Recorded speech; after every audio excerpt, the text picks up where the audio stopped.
Our plan for a $15 minimum wage is based on what has been done in Alberta to bring in an escalation to $15 an hour over 3 years, beginning with $1 an hour increase, and then splitting the difference between that and $15 over the remaining 2 years. This is what the NDP government in Alberta is in the midst of, and we think it's what we need to do in Nova Scotia. We have 130,000 approximately people in Nova Scotia working for less than $15 an hour. And in our view, the core principle of economics is people have to live. If people don't have a chance to live, if they don't have an income that's anywhere near adequate to live, you can't run coherent communities, you can't run a coherent economy, and this is a place where we need major improvement. So now, the argument you're going to get, of course, from people like the CFIB are going to be, well, you're putting a huge burden on top of small business owners. So how do we respond to that? Well, there are a couple things about this. The first is that small business in Nova Scotia has never had a better friend than the NDP. We're the only government I'm aware of when we were in government from 2009 to 2013 to lower the small business tax rate in every single year of a 4-year mandate. So we understand the special challenges and pressures and the importance of small business. The point with a $15 minimum wage is not to create additional pressures in the small business world. It's rather to address the fact that we know that 45% of the people who make minimum wage work for companies that have over 500 employees.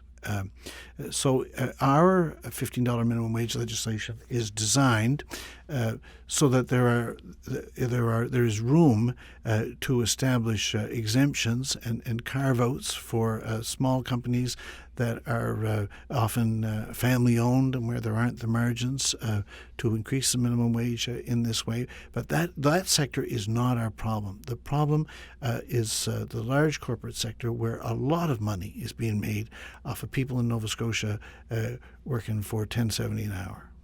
So are you hoping with this proposed $15 minimum wage, obviously it's going to increase people's buying power. Are you hoping to keep, retain people here, keep them from moving away, keep young people here, have people raise families? Is that the intention? Well, the economics of it are pretty simple.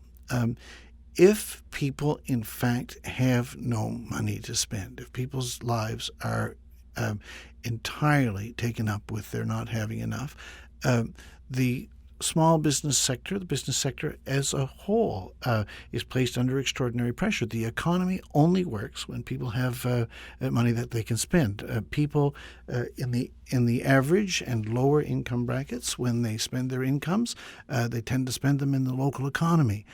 So often the thing that we need the most in our local economies is stimulation for our market, expansion of our market. There's no better way to expand our market than for the 130,000 people making under $15 an hour to have a few more dollars in their pocket.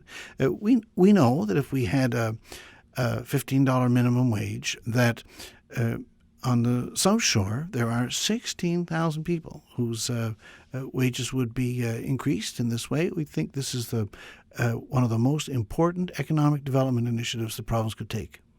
Okay. And should you form the next government, is this something would be at the top of your agenda? Would be item number one, day one of in the legislature?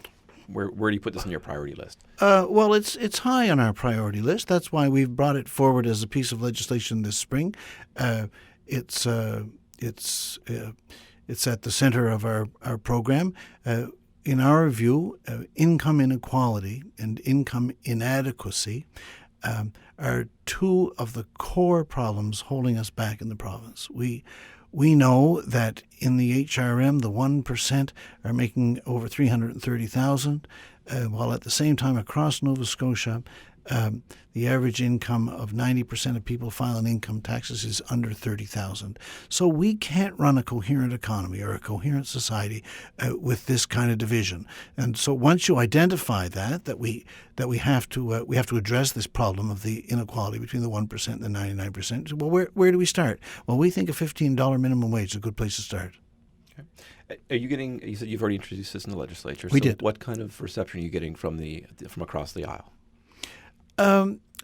Premier McNeil raised the objection to this the day that we brought the $15 minimum wage legislation forward, that in his view this was a poor idea because he thought it would cause inflation.